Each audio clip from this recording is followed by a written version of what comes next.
আসসালামু আলাইকুম। এটিএন বাংলা সংবাদে সবাইকে স্বাগত জানাচ্ছি অর্পা হাসান। শুরুতেই বিআরবি কেবলস সংবাদ শিরোনাম। জাতিসংঘ সাধারণ পরিষদের ৭৯তম অধিবেশন শুরু। নতুন বাংলাদেশের প্রধান উপদেষ্টা হয়ে যোগ দিলেন ডক্টর ইউনূস, বাইডেনের সঙ্গে বৈঠক। ১.৫ বছরের মধ্যে জাতীয় নির্বাচনের ইঙ্গিত সেনাপ্রধান জেনারেল ওয়াকারুজ্জামানের। অন্তর্বর্তীকালীন সরকারের পাশে থাকবে সেনাবাহিনী।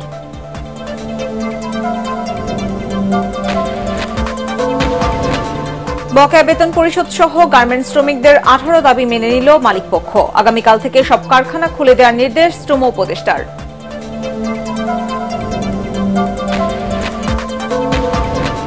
এবং শিগগিরই বিমানবন্দরে ভিআইপি মর্যাদা পেতে যাচ্ছেন প্রবাসীরা। হয়রানি বন্ধেও কঠোর ব্যবস্থা নেওয়ার আশ্বাস উপদেষ্টা আসিফ নজরুলের।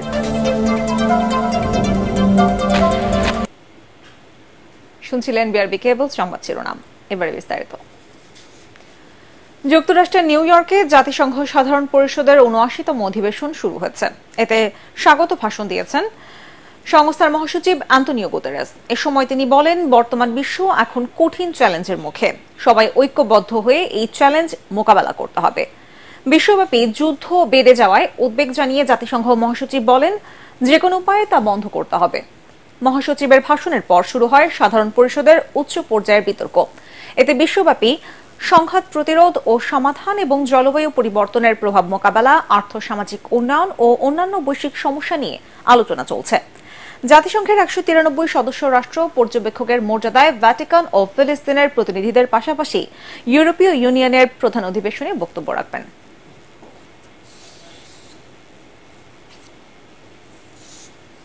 এদিকে ছাত্র জনতার গণঅভ্যুত্থানে সৃষ্ট নতুন এক বাংলাদেশের প্রধান উপদেষ্টা হয়ে জাতিসংঘ অধিবেশনে যোগ দিয়েছেন বিশ্ববরেণ্য নোবেলজয়ী অর্থনীতিবিদ ডক্টর মোহাম্মদ ইউনূস।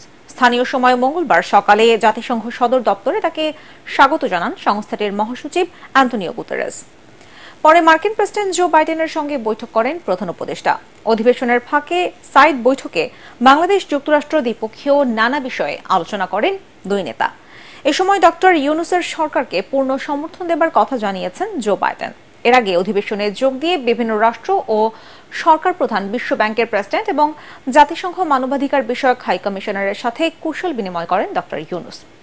কানাডার প্রধানমন্ত্রী জাস্টিন ট্রুডোর সাথে বৈঠকে জুলাই আগস্টের ছাত্র জনতার আন্দোলনের গ্রাফিতির আর্ট বুক উপহার হিসেবে তুলে দেন প্রধান উপদেষ্টা। নিউ ইয়র্ক সময় সন্ধ্যায় জাতিসংঘে বাংলাদেশের সদস্য পদের ৫০ বছর পূর্তি উপলক্ষে বিভিন্ন রাষ্ট্র ও সংস্থার প্রধানদের আমন্ত্রণে এক অনুষ্ঠানের আয়োজন করেছেন প্রধান ডক্টর মোহাম্মদ ইউনূস।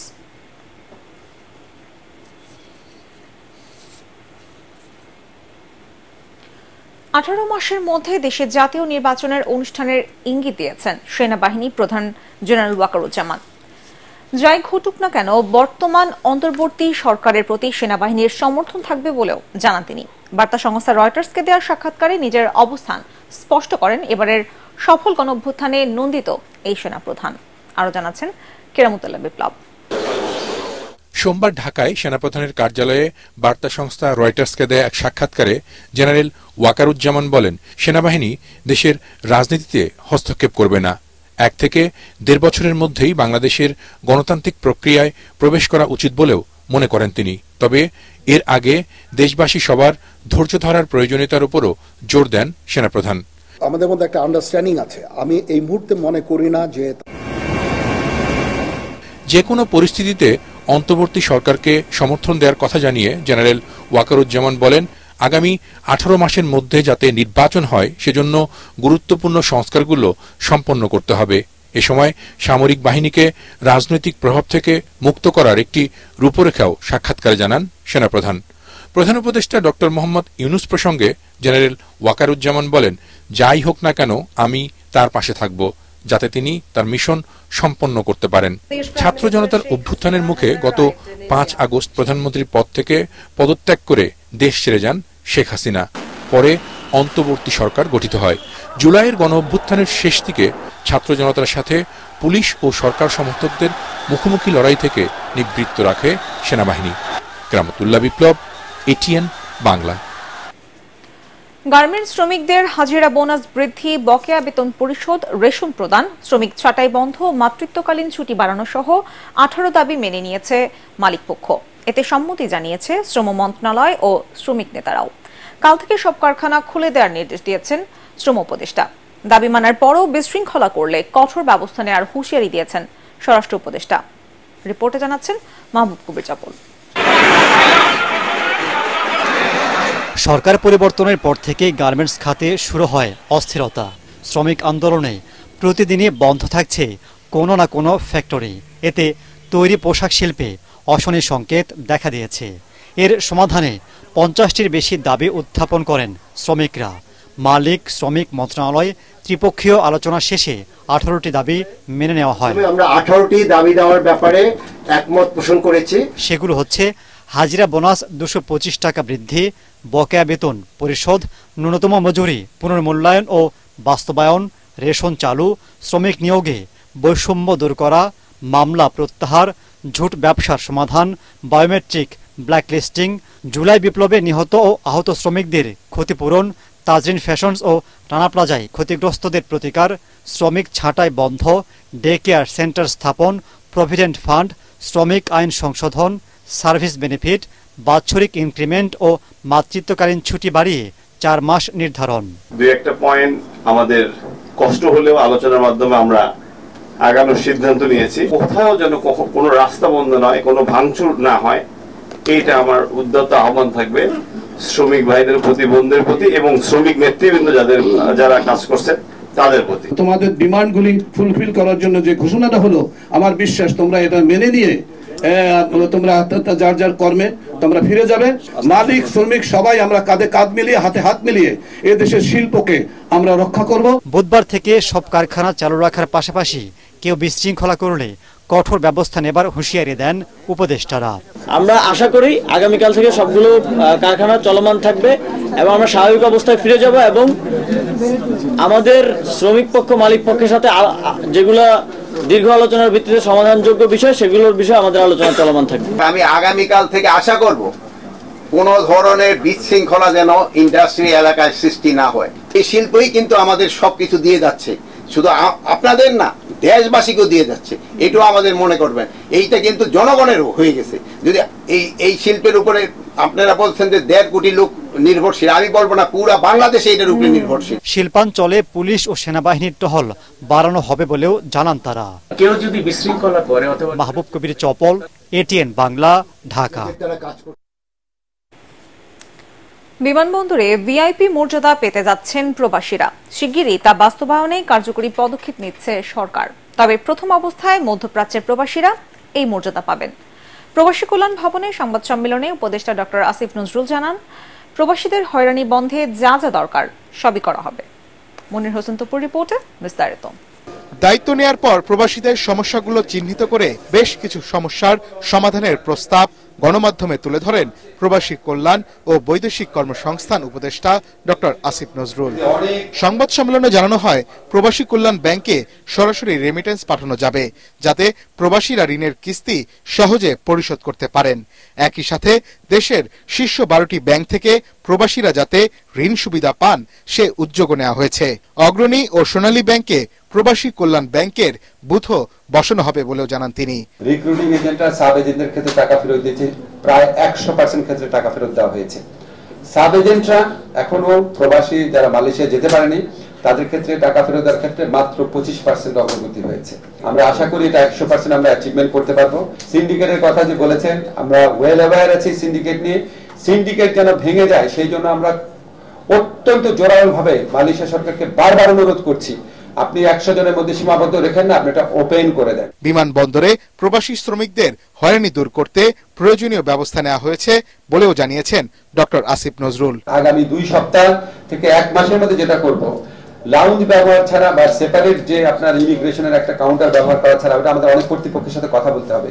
কিন্তু এয়ারপোর্টে যাওয়ার পর ওনার মধ্যে যে একটা অসহায় অবস্থা আছে, কোন গেট দিয়ে ঢুকবেন, তারপরে আপনার চেক ইনটা কিভাবে করবেন, কোন ফর্ম থাকলে কিভাবে ফিল আপ করবেন, ইমিগ্রেশনে কোনো একটা কাগজ চাইলে অস্থির হয়ে যান, বুঝতে পারেন না, প্রত্যেকটা স্তরে পাশে দাঁড়িয়ে হেল্প করবে প্রবাসী কল্যাণ ডেস্কের কর্মী। দরকার হলে আমরা আউটসোর্সিং এর মাধ্যমে নতুন ছেলেদেরকে ট্রেনিং দিয়ে নিয়োগ করব। তিনি আরো জানান, ছাত্র জনতার আন্দোলনে অংশ নেয় বিভিন্ন দেশ থেকে ফেরা 87 প্রবাসীর কর্মসংস্থান সৃষ্টি করা হবে। ওনাদের প্রতি এটা আমাদের দায় মনে করি বাংলাদেশের মন্ত্রণালয়ের মাধ্যমে তাদেরকে কর্মসংস্থান মানে চাকরি হোক, ব্যবসার উদ্যোগ হোক, সেটার ব্যবস্থা করব।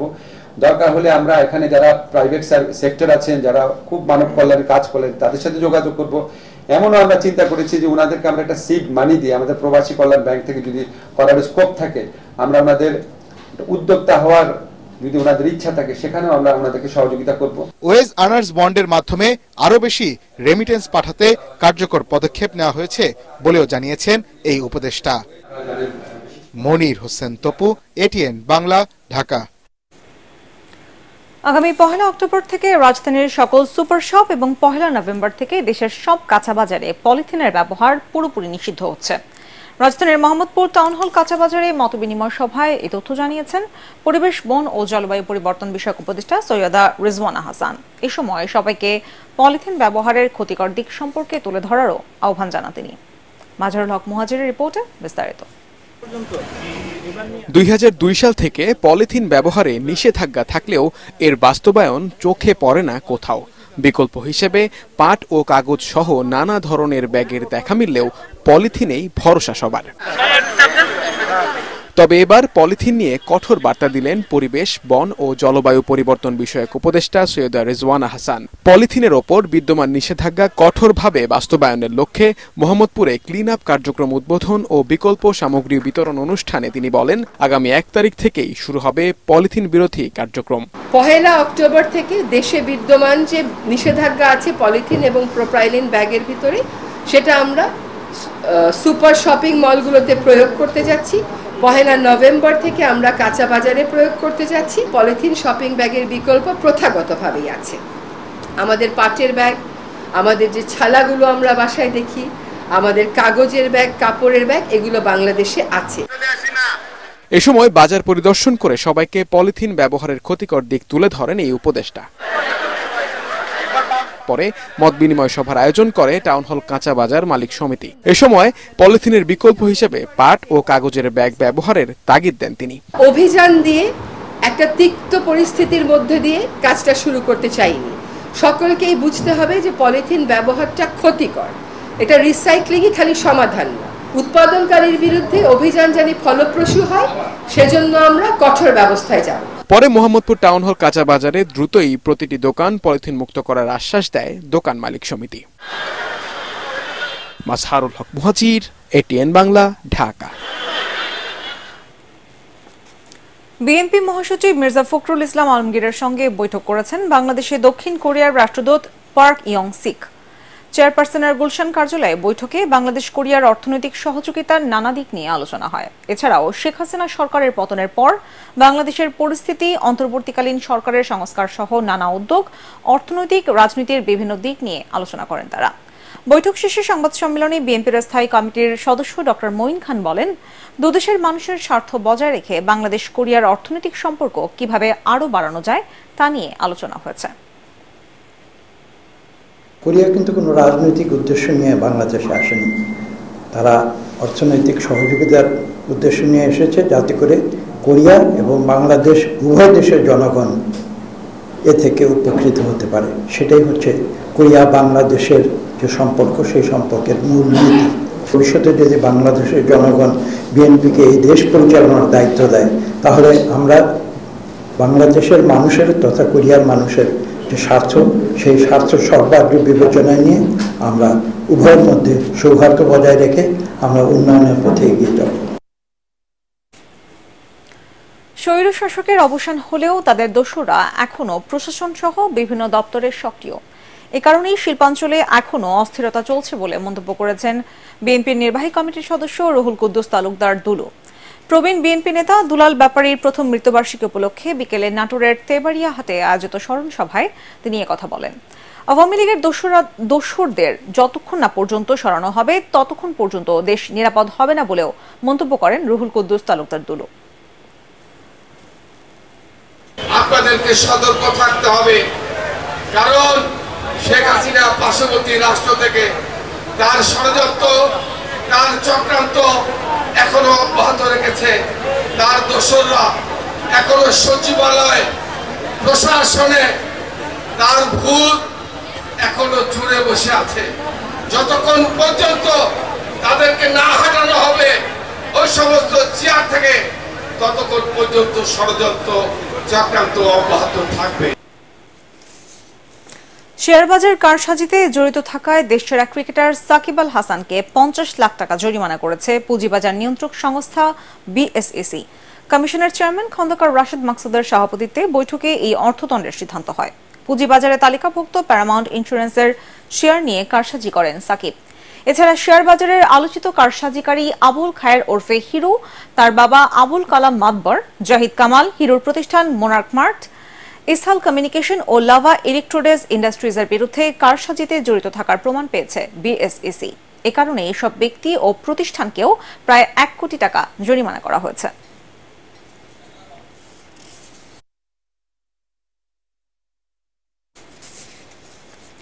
হজ প্যাকেজ 5 লাখ টাকার মধ্যে করার দাবি জানিয়েছেন বৈষম্য বিরোধী হজ এজেন্সি মালিকরা। সেই সাথে অবিলম্বে হাবের বর্তমান কমিটি বাতিল করে প্রশাসক নিয়োগের দাবি জানিয়েছেন তারা। নয়াপল্টনে এক আলোচনা সভায় বক্তারা হজ যাত্রীদের পরিবহনে যৌক্তিক বিমান ভাড়া নির্ধারণে সৌদি সরকারের সাথে আলোচনার পরামর্শ দেন। সভায় উপস্থিত ছিলেন ইস্ট বাংলা হজ সার্ভিস লিমিটেডের চেয়ারম্যান আক্তারুজ্জামান, হাবের সাবেক মহাসচিব আব্দুর রশিদ সম্রাট, সাবেক এসি সদস্য নাজিম উদ্দিন সহ অনেকে।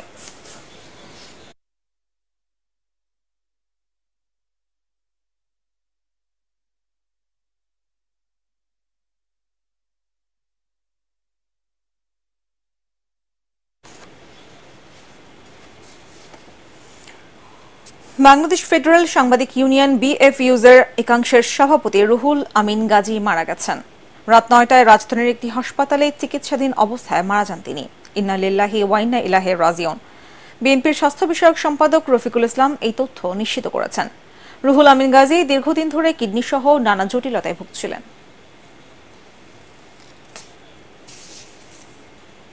এবারে আল আরাফা ইসলামী ব্যাংক অর্থ সংবাদ।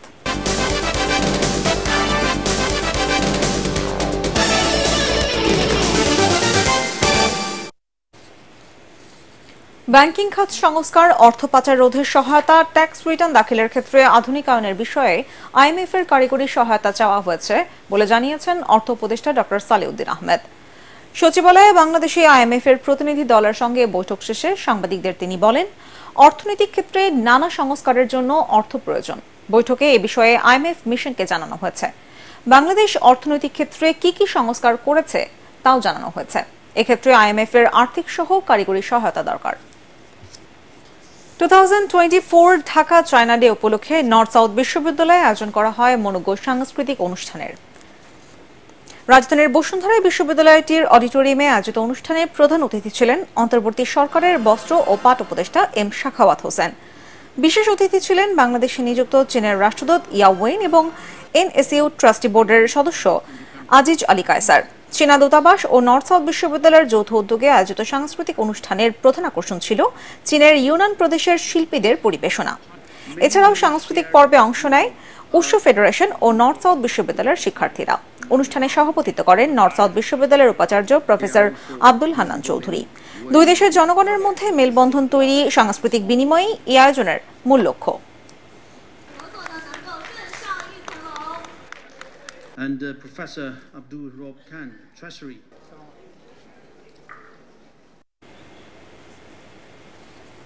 জানাবো পার্টেক্স খেলার খবর।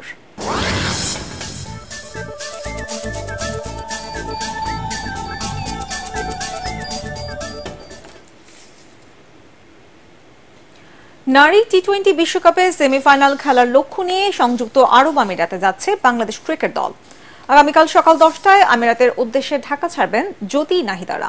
শারজায় আগামী 3রা অক্টোবর বাংলাদেশ ও স্কটল্যান্ডের মধ্যকার খেলা দিয়ে পর্দা উঠবে নারী বিশ্বকাপের। আরো জানাচ্ছেন পরাগারমান।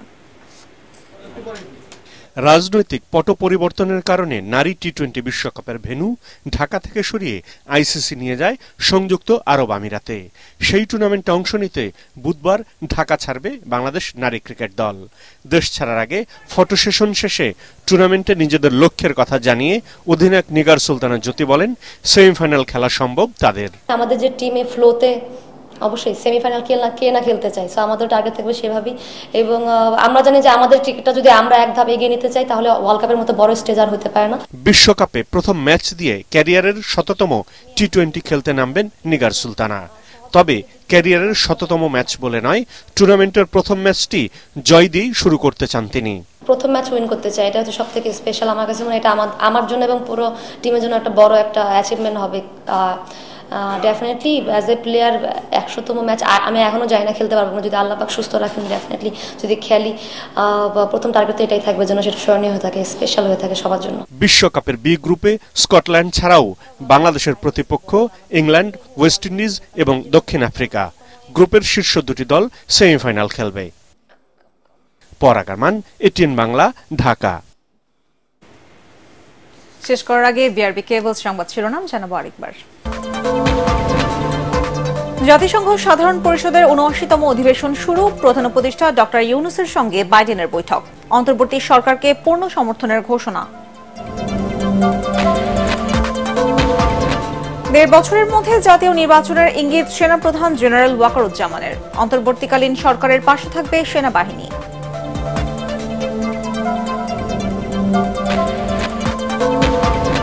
বকেয়া বেতন পরিশোধ সহ গার্মেন্টস শ্রমিকদের ১৮ দাবি মেনে নিল মালিকপক্ষ। আগামীকাল থেকে সব কারখানা খুলে দেওয়ার নির্দেশ শ্রম উপদেষ্টার।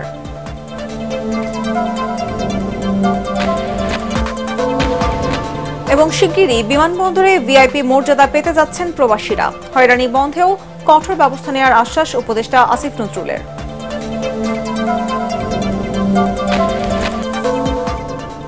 পরবর্তী সংবাদ দেখার আমন্ত্রণ জানিয়ে এখনকার মতো শেষ করছি। এটিএন বাংলা সংবাদ ইউটিউবে দেখতে ব্রাউজ করুন youtube/ATN Bangla News।